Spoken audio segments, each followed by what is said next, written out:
Hi hello ಎಲ್ಲರಿಗೂ ನಮಸ್ಕಾರ. ನಾನು ನಿಮ್ಮ ಅನಾಮಿಕಾ ಅನು. ಅಭಿವ್ಯಕ್ತಿ ಕಥಾಲೋಕಕ್ಕೆ ಸ್ವಾಗತ. ಇನ್ನೂ ಯಾರೆಲ್ಲ ಈ ಚಾನಲ್ಗೆ ಸಬ್ಸ್ಕ್ರೈಬ್ ಆಗಿಲ್ಲ, ದಯವಿಟ್ಟು ಸಬ್ಸ್ಕ್ರೈಬ್ ಮಾಡಿಕೊಂಡು ಪ್ರೋತ್ಸಾಹ ನೀಡಿ. ಇಲ್ಲಿ ಪ್ರಸಾರವಾಗುವ ಕಥೆಗಳನ್ನು ಕೇಳಿ ನಿಮಗೆ ಇಷ್ಟವಾದರೆ ಲೈಕ್ ಕೊಟ್ಟು ಕಮೆಂಟ್ ಮಾಡಿ ಹೆಚ್ಚು ಹೆಚ್ಚು ಶೇರ್ ಮಾಡುವುದರ ಮೂಲಕ ನಮಗೆ ಮತ್ತಷ್ಟು ಪ್ರೋತ್ಸಾಹ ನೀಡೋದನ್ನು ಮರಿಬೇಡಿ. ಬಾಳದೋಣಿಯಲ್ಲಿ ಕಥೆಯ 46ನೇ ಅಧ್ಯಾಯವನ್ನು ನೀವೆಲ್ಲರೂ ಕೇಳಿ ಆನಂದಿಸಿದ್ದೀರಾ ಅಂತ ಭಾವಿಸ್ತೇನೆ. ಹಾಗಾದರೆ 47ನೇ ಅಧ್ಯಾಯವನ್ನು ಶುರು ಮಾಡೋಣ. ಪ್ರಮೀಳಾ ನಾರಾಯಣರ ಫೋಟೋಗಳನ್ನು ತೆಗೆಯೋಕೆ ಅಂತ ಸ್ವರ್ಣ ಅವರಿರೋ ಕಡೆ ಹೋದರೆ ತೇಜ, ಪಾರ್ಥ ಮತ್ತು ಗಾಯನ ಇಬ್ಬರ ಫೋಟೋಗಳನ್ನು ತೆಗೆಯೋದಕ್ಕೆ ಶುರು ಮಾಡಿದ್ದ. ನಾಣಿ, ಅಲ್ಲಿ ನೋಡು, ನೀರು ಹರಿದು ಬರುತ್ತಲ್ಲ, ಆ ದಿಬ್ಬದಲ್ಲಿ ಯಾರೋ ನಿಂತಿರೋ ಹಾಗೆ ಕಾಣಿಸ್ತಿಲ್ವಾ ಎಂದರು ಪ್ರಮೀಳಾ. ಹಣೆಗೆ ಕೈ ಅಡ್ಡ ಇಟ್ಕೊಂಡು ನೋಡ್ತಾ, ಹಾಂ ಪ್ರಮಿ, ಯಾರೋ ದನ ಕಾಯೋರಿರಬೇಕು, ದೂರ ಅಲ್ವಾ, ಸ್ಪಷ್ಟವಾಗಿ ಕಾಣ್ತಾ ಇಲ್ಲ ಎಂದರು ನಾರಾಯಣ. ನಾಣಿ, ದನ ಕಾಯೋರಲ್ಲ, ಅದು ಸಿಂಹಾಚಲ ಎಂದಳು ಪ್ರಮೀಳಾ.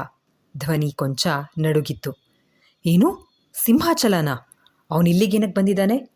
ಪ್ರಮಿ, ನಿಜ ಹೇಳು, ನೀನೇನಾದರೂ ಕರೆಸಿದ್ದೀಯಾ? ಕೋಪದಿಂದ ಕೇಳಿದ್ರು ನಾರಾಯಣ. ಇಲ್ಲ ನಾಣಿ, ಗಾಯಿ ಇನ್ಸಿಡೆಂಟ್ ಆದಮೇಲೆ ಅವನನ್ನು ಕಾಂಟ್ಯಾಕ್ಟ್ ಮಾಡೇ ಇಲ್ಲ ನಾನು. ಬದಲಾಗಿದ್ದೀನಿ ನಾಣಿ ನಾನು, ಆದರೆ ಅವನಿಲ್ಲಿಗೆ ಏನಕ್ಕೆ ಬಂದ ಅಂತ ಗೊತ್ತಾಗ್ತಾ ಇಲ್ಲ ಎಂದು ಪ್ರಮೀಳಾ ಹೇಳಿದಾಗ ನಾರಾಯಣರು ಮತ್ತೊಮ್ಮೆ ದೃಷ್ಟಿಸಿ ನೋಡಿ ಅದು ಸಿಂಹಾಚಲನೆ ಎಂದು ಖಾತ್ರಿ ಮಾಡಿಕೊಂಡು, ಹೌದು ಪ್ರಮಿ, ಅವನೇ ಎಂದು ಪ್ರಮೀಳಾರನ್ನು ಒಮ್ಮೆ ಅವಲೋಕಿಸುವಂತೆ ನೋಡಿ ಬದಲಾಗುತ್ತಿದ್ದಾಳೆ ಎಂದು ಖಾತ್ರಿ ಮಾಡಿಕೊಂಡು, ಗಾಯನ ಬೇರೆ ಗರ್ಭಿಣಿ, ಖಂಡಿತ ಅವನು ಆಚಾರ್ಯರ ವಂಶದ ಮತ್ತೊಂದು ತಲೆಮಾರಿನ ಕುಡಿಗೆ ಏನಾದರೂ ತೊಂದರೆ ಮಾಡೋಕ್ಕೆ ಅಂತಲೇ ಬಂದಿರ್ತಾನೆ.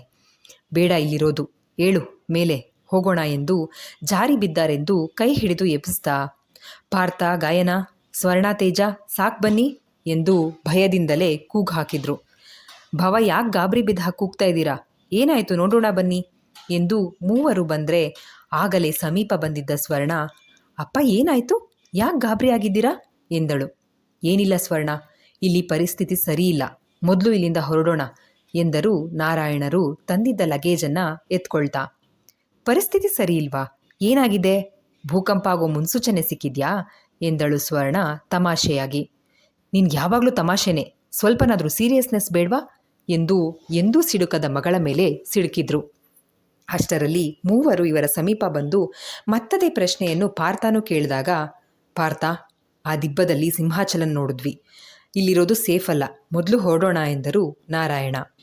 ಗಾಯನ ಪ್ರಮೀಳಾರ ಮುಖವನ್ನು ಗಮನಿಸಿ, ಇದೇನು, ಸಿಂಹಾಚಲ ಇವರ ಬಲಗೈ ಭಂಟ, ಆದರೆ ಇವರೇ ಹೆದರ್ಕೊಂಡಿರೋ ಥರ ಇದೆಯಲ್ಲ, ಇಬ್ಬರ ಮಧ್ಯೆ ಮನಸ್ತಾಪ ಆಗಿದೆಯಾ, ಅಥವಾ ಸಿಂಹಾಚಲ ಇವ್ರ ಮೇಲೆ ಸೇರಿ ತಿರ್ಸ್ಕೊಳ್ಳೋದಕ್ಕೆ ಅಂತ ಏನಾದರೂ ಬಂದಿದ್ದಾನಾ ಎಂದು ಯೋಚಿಸುತ್ತಿದ್ದವಳ ಕೈಗಳು ಅನಾಯಾಸವಾಗಿ ತನ್ನ ಉಬ್ಬಿದ ಹೊಟ್ಟೆಯನ್ನು ಸವರಿಸಿ, ಅಮ್ಮ, ಇನ್ನೂ ಪ್ರಪಂಚನೇ ನೋಡದ ಕಣ್ಣೇ ಬಿಡದ ನನ್ನ ಕಂದನಿಗೆ ಆ ದುಷ್ಟನಿಂದ ಏನೂ ತೊಂದರೆ ಆಗದೇ ಇರಲಿ ಎಂದು ಬೇಡಿಕೊಂಡ್ಳು. ಅವನೆದುರು ಬರಲಿ ಇವತ್ತು, ಅವನನ್ನು ಜೀವಂತ ಇಲ್ಲೇ ಹೂತಾಕಿ ಸಮಾಧಿ ಮಾಡಿ ಹೋಗೋಣ, ಅವನಿಗ್ಯಾಕೆ ನಾವು ಹೆದರ್ಕೊಂಡು ಓಡೋಗ್ಬೇಕು, ನಾವೇನು ರಣಹೇಡಿಗಳಲ್ಲ ಎಂದ ಪಾರ್ಥ ರೋಷಾವೇಶದಿಂದ. ಪಾರ್ಥ, ಇದು ಶೌರ್ಯ ಪರಾಕ್ರಮ ಪ್ರದರ್ಶನ ಮಾಡೋ ಟೈಮ್ ಅಲ್ಲ, 3 ಜನ ಲೇಡೀಸ್ ಇದ್ದಾರೆ, ಗಾಯನ ಬೇರೆ ಗರ್ಭಿಣಿ, ನಡಿ ಹೋಗೋಣ ಅವಸರಿಸಿದ್ರು ನಾರಾಯಣ. ಹಾ ಪಾರ್ಥ, ಇಲ್ಲಿರೋದು ಬೇಡ, ಮುಂದೆ ಹೆಜ್ಜೆ ಹಾಕುತ್ತಾ ಹೇಳಿದ್ರು ಪ್ರಮೀಳಾ.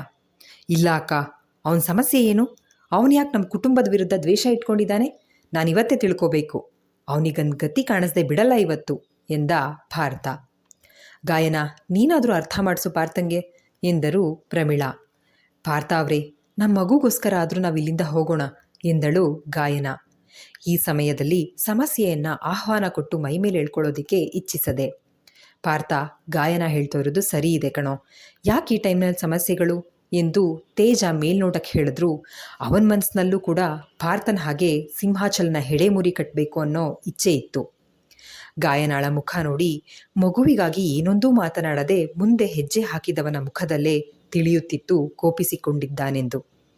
ಎಲ್ಲರ ಮನಸ್ಸಿನಲ್ಲೂ ಸಿಂಹಾಚಲ ಮತ್ತೆ ಬಂದ ಉದ್ದೇಶ ಏನು ಅನ್ನೋ ಯೋಚನೆನೇ ಓಡ್ತಾ ಇತ್ತು. 10 ಫರ್ಲಾಂಗು ಮುಂದೆ ಬಂದಿರಲಿಲ್ಲ. ಆಕಾಶದಲ್ಲಿ ಆಗನೇ ಕಪ್ಪನೆ ಮೋಡಗಳು ಆಹ್ವಾನ ಕೊಟ್ಟಂತೆ ಒಂದೆಡೆ ಜಮೆಯಾದವು.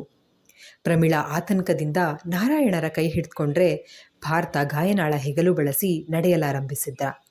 ಛೇ, ಎಂಜಾಯ್ ಮಾಡೋಣ ಅಂತ ಬಂದರೆ ಇವನು ಯಾರೋ ನಮ್ಮ ತಾತನ ಕಾಲದ ಹಿನಿಮಿ ಅಂತ.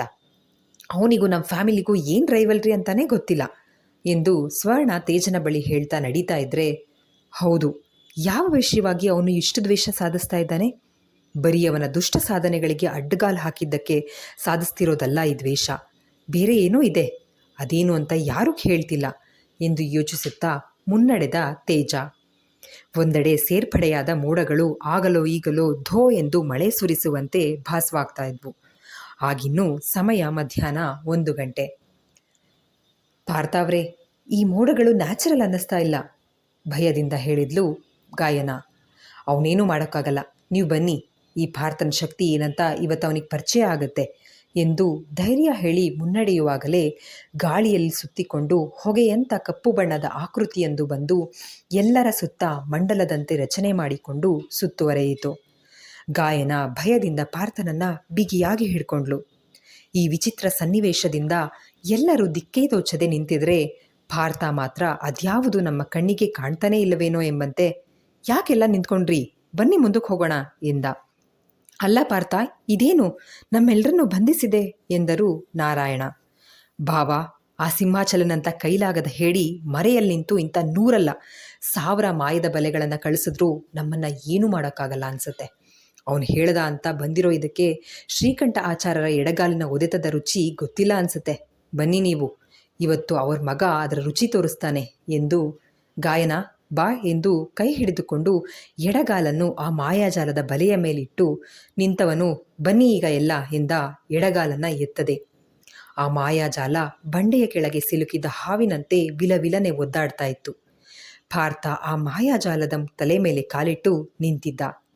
ಎಲ್ಲರೂ ದಾಟಿ ಮುಂದೆ ಬರುತ್ತಲೇ ಇರುವೆಯನ್ನು ಹೊಸಕ್ಕೆ ಹಾಕುವಂತೆ ಕಾಲಿನಿಂದ ಹೊಸಕ್ಕೆ ಹಾಕಿ ಉಗಿದು ಹಿಂತಿರುಗಿ ನೋಡದೆ ಮುಂದೆ ಬರ್ತಾ, ಏನನ್ಕೊಂಡಿದ್ದಾನೆ ಭಾವ ಆ ಸಿಂಹಾಚಲ? ಮೊದಲನೇ ಸಲ ಔಷಧಿ ಸಸ್ಯಗಳನ್ನು ತರೋಕೆ ಕಾಡಿಗೆ ಹೋದಾಗ ಇದ್ದ ಪಾರ್ಥ ಅಂದ್ಕೊಂಡಿದ್ದ ನನ್ನ.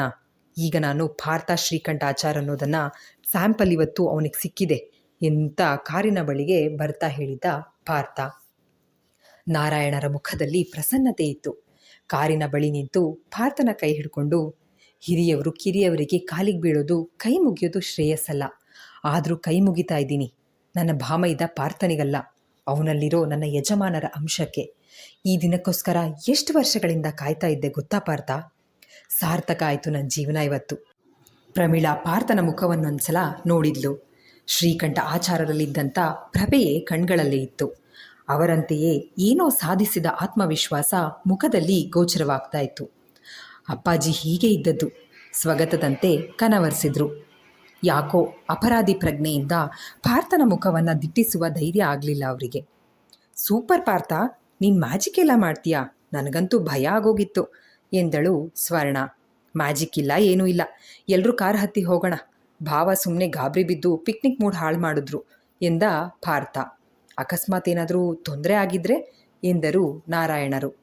ನಾನಿರೋವರೆಗೂ ಏನೂ ಆಗಲ್ಲ ಅಲ್ವಾ ಅಕ್ಕ ಎಂದ ಪಾರ್ಥನ ಮುಖದಲ್ಲಿ ಏನನ್ನೋ ಸಾಧಿಸಿದ್ದ ಕಳೆ ಇತ್ತು. ನಮಗೆ ಗೊತ್ತಿಲ್ಲದೇನೋ ಪಾರ್ಥಂಗೆ ಗೊತ್ತಿದೆ ಎಂದುಕೊಂಡ ತೇಜ ಕಾರ್ ಹತ್ತಿ ಡ್ರೈವರ್ ಸೀಟಿನಲ್ಲಿ ಕುಳಿತ. ಪ್ರಮಿ, ನಿಜ ನಿನಗೇನು ಗೊತ್ತಿಲ್ವಾ ಎಂದರು ನಾರಾಯಣ ಮತ್ತೊಮ್ಮೆ. ಇಲ್ಲ ನಾಣಿ, ಅವನು ಸೇಡ್ ತೀರಿಸ್ಕೊಳ್ಳೋದಕ್ಕೋಸ್ಕರ ಬಂದಿರಬಹುದು ಎಂದರು ಪ್ರಮೀಳಾ. ಸೇಡಾ? ಆಶ್ಚರ್ಯದಿಂದ ಮುಖ ನೋಡಿದಾಗ ಗಾಯನ ವಿಷಯದಲ್ಲಿ ಅವನಿಗೆ ಸೋಲಾಯ್ತಲ್ಲ ಆ ಸೇಡು ಎಂದರು ಪ್ರಮೀಳಾ. ಗಾಯನ, ತಂದಿದ್ದೂಟನೆಲ್ಲ ಇಲ್ಲೇ ರೋಡ್ ಸೈಡನ್ನೆಲ್ಲ ಹಾಕೋಣ, ಹಸುಗಳು ನಾಯಿಗಳಾದರೂ ತಿಂತಾವೆ, ಮನೆಗೆ ವಾಪಸ್ ತಗೊಂಡು ಹೋಗೋದು ಬೇಡ ಎಂದ ಪಾರ್ಥ. ತೇಜ, ಕಾರ್ ನಿಲ್ಲಿಸು ಎನ್ನುತ್ತಾ, ನೀವು ಕಾರ್ ಇಳಿಬೇಡಿ, ನಾವೇ ಹಾಕಿ ಬರ್ತೀವಿ ಎನ್ನುತ್ತಾ ತೇಜ ಪಾರ್ಥ ಇಳಿದು ಹೋದರೆ ಕಾರಿನಲ್ಲಿ ಉಳಿದಿದ್ದು ಗಾಯನ ಸ್ವರ್ಣ ಇಬ್ಬರೇ. ತೇಜ ಪಾರ್ಥ ತಾವು ಹೋದ ಕೆಲಸದಲ್ಲಿ ನಿರತವಾಗಿರುವಾಗ ಸ್ವರ್ಣ ಗಾಯನ ತಮ್ಮದೇ ಮಾತುಕತೆಯಲ್ಲಿ ಮುಳುಗಿದ್ರು. ಆಗ ಕಾರಿನ ಬಳಿ ಬಂದ ತೇಜ, ಸ್ವರ್ಣ ಅಲ್ಬಾ ನೋಡು, ನವಿಲೊಂದು ಹೇಗೆ ಗರಿಬಿಚ್ಚಿ ನರ್ತಿಸ್ತಾ ಇದೆ ಎಂದ ಅನತಿ ದೂರದಲ್ಲಿ ನರ್ತಿಸುತ್ತಿದ್ದ ನವಿಲನ್ನು ತೋರಿಸ್ತಾ. ನವಿಲ ಎಂದು ಆಶ್ಚರ್ಯದಿಂದ ಸ್ವರ್ಣ ತನ್ನ ಮೊಬೈಲ್ ಎತ್ಕೊಂಡು ಕಾರಿನಿಂದ ಕೆಳಗಿಳಿದು ಹೋದ 5 ನಿಮಿಷದ ಒಳಗೆ ಪಾರ್ಥ ತೇಜ ಇಬ್ಬರು ಖಾಲಿ ಬಾಕ್ಸುಗಳೊಂದಿಗೆ ಒಂದು ಡಿಕ್ಕಿಯಲ್ಲಿಟ್ಟು ಕಾರೊಳಗೆ ಕೂತ್ರೆ, ಸ್ವರ್ಣ ಎಲ್ಲಿ ಎಂದು ಗಾಯನ ತೇಜ ಮತ್ತು ಪಾರ್ಥ ಮೂವರು ಒಟ್ಟಿಗೆ ಕೇಳಿದರು.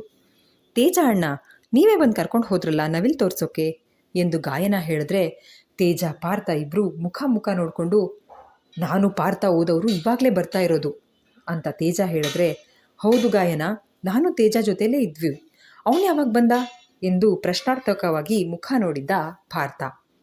ಮೂವರಿಗೂ ಗಾಬರಿಯಾಗಿ, ಹಾಗಾದರೆ ಸ್ವರ್ಣನ ಕರ್ಕೊಂಡು ಹೋಗಿದ್ಯಾರು? ನನ್ನ ಕಣ್ಣೇ ನನಗೆ ಮೋಸ ಮಾಡ್ತಾ? ಸೇಮ್ ತೇಜಣ್ಣನ ಹಾಗೇನೇ ಇದ್ದದ್ದು ಎಂದಳು ಗಾಯನ. ತಾನು ಮೋಸ ಹೋಗಿದ್ದು ಅರುವಾಗಿ ಅಳ್ತಾ. ಗಾಯನ, ಅಳ್ಬೇಡಿ, ನೀವೆಲ್ಲೂ ಹೋಗಿರಲ್ಲ, ಇಲ್ಲೇ ಎಲ್ಲಾದರೂ ಹುಡುಕಿ, ನೀವು ಕಾರಲ್ಲೇ ಕೂತ್ಕೊಳ್ಳಿ, ಇಳಿಬೇಡಿ, ಹಾಗೆ ಯಾರು ಬಂದು ಕರೆದ್ರೂ ಇಳಿಬೇಡಿ ಎಂದು ಮಂತ್ರವೊಂದನ್ನು ಹೇಳಿಕೊಟ್ಟು, ಈ ಮಂತ್ರ ಹೇಳಿದ್ರೆ ಮಾತ್ರ ನಾವು ಅಂತ ತಿಳ್ಕೊಳ್ಳಿ, ಹಾಗೆ ಈ ಮಂತ್ರ ಉಚ್ಚರಿಸೋಕೆ ಹೇಳಿ, ದುಷ್ಟರು ಈ ಮಂತ್ರೋಚ್ಚಾರ ಮಾಡೋಕ್ಕಾಗಲ್ಲ ಎಂದು ಗಾಯನಾಳಿಗೆ ಸಲಹೆ ಕೊಟ್ಟು, ತೇಜ ಹುಡ್ಕೋಣ, ಹಾಗೆ ನಿನಗೂ ಮಂತ್ರ ನೆನಪಿದೆ ಅಲ್ವಾ ಎನ್ನುತ್ತಾ ಇಬ್ಬರು ಸ್ವರ್ಣ ಸ್ವರ್ಣ ಅಂತ ಕೂಗ್ತಾ ಸ್ವರ್ಣಳನ್ನು ಹುಡುಕ್ತಾ ಹೋದರು. ಅವರತ್ತ ಹೋದ ಮೇಲೆ ಹಿಂದೆ ಬರುತ್ತಿದ್ದ ಪ್ರಮೀಳಾ ನಾರಾಯಣರು ಇದ್ದ ಕಾರು ನಿಂತಿರುವುದನ್ನು ನೋಡಿ ಕಾರ್ ನಿಲ್ಲಿಸಿ ಕಾರೊಳಗೆ ಗಾಯನ ಒಬ್ಳೆ ಅಳ್ತಾ ಕುಳ್ತಿರೋದನ್ನು ನೋಡಿ, ಗಾಯನ ಏನಾಯಿತು, ಯಾಕೆ ಅಳ್ತಾ ಇದ್ದೀಯಾ? ಪಾರ್ಥ, ಸ್ವರ್ಣ, ತೇಜ ಎಲ್ಲ ಎಲ್ಲಿ ಎಂದು ಇಬ್ಬರು ಆತಂಕದಿಂದಲೇ ಕೇಳಿದರು.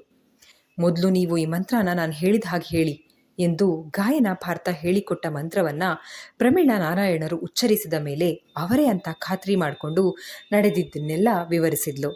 ಸ್ವರ್ಣಂಗೆ ಏನಾಯಿತು, ಅಯ್ಯೋ ಮಗಳೇ ಎಂದು ಜೋರಾಗಿ ಕಿರಿಚಿದವರ ಎದೆ ಬಡಿಸ್ತಾ ಕೇಳಿಸ್ತಾ ಇತ್ತು.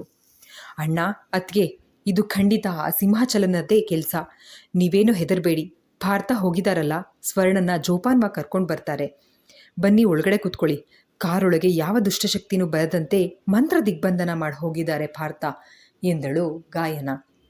ಇಲ್ಲ ಗಾಯನ, ನನ್ನ ಮಗಳು ವಾಪಸ್ ಕ್ಷೇಮವಾಗಿ ಬರೋವರೆಗೂ ನನಗೆ ಸಮಾಧಾನ ಇಲ್ಲ ಎಂದು ಪ್ರಮೀಳಾ ಅಳಲು ಶುರು ಮಾಡಿದರು. ನಾನು ಹುಡುಕೊಂಡು ಬರ್ತೀನಿ ಎಂದು ನಾರಾಯಣರು ಸ್ವಲ್ಪ ದೂರ ಹೋಗಿ ಪಾರ್ಥ ತೇಜರೊಂದಿಗೆ ಬರಿಗೈನಲ್ಲಿ ಬಂದಾಗ ಗಾಯನ ಮತ್ತು ಪ್ರಮೀಳಾರ ಎದೆ ಧಸಕ್ಕೆಂದಿತ್ತು. ಏನ್ರಿ, ಸ್ವರ್ಣ ಸಿಗ್ಲಿಲ್ವಾ ಕೇಳಿದ ಪ್ರಮೀಳಾ ಧ್ವನಿ ನಡಕ್ತಾ ಇತ್ತು. ಇಲ್ಲ ಎಂದ ಪಾರ್ಥನ ಧ್ವನಿ ಗಂಟಲಿನಿಂದ ಹೊರಬರುವುದಿಲ್ಲ ಎಂದು ಹಠ ಮಾಡಿದಂತೆ ಇತ್ತು.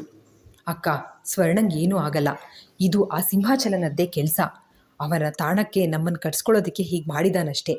ತೇಜ, ನೀನು ಗಾಯನನ್ನ ಮನೆಗೆ ಬಿಟ್ಟು ಆಂಟಿಗೆ ಬಂದು ಗಾಯನ ಜೊತೆಯಲ್ಲಿ ಇರೋದಕ್ಕೆ ಹೇಳು, ನಾನು ಅತ್ತೆ ಮಾವಂಗೂ ಹೇಳ್ತೀನಿ, ಆಮೇಲೆ ಫೋನ್ ಮಾಡು, ಎಲ್ಲಿಗೆ ಬರಬೇಕು ಅಂತ ಹೇಳ್ತೀನಿ, ಅಲ್ಲಿಗೆ ಬಾ ಎಂದು ನಾರಾಯಣರ ಕಾರು ಹತ್ತಿ ಅಕ್ಕ ಬಾವ ಬನ್ನಿ ಎಂದ. ಸಿಂಹಾಚಲ ಇದ್ದ ಬಂಗಲೆ ಕಡೆ ಕಾರ್ ಚಲಾಯಿಸ್ತಾ. ಇಲ್ಲಿಗೆ ಈ ಸಂಚಿಕೆ ಮುಕ್ತಾಯವಾಯಿತು. ಈ ಸಂಚಿಕೆ ನಿಮ್ಮೆಲ್ಲರಿಗೂ ಇಷ್ಟವಾಗಿದೆ ಅಂತ ಭಾವಿಸ್ತೇನೆ. ದಯವಿಟ್ಟು ನಿಮ್ಮ ಅನಿಸಿಕೆ ಅಭಿಪ್ರಾಯಗಳನ್ನು ಕಮೆಂಟ್ ಸೆಕ್ಷನಲ್ಲಿ ಹಂಚ್ಕೊಳ್ಳೋದನ್ನು ಮರಿಬೇಡಿ. ಧನ್ಯವಾದಗಳು.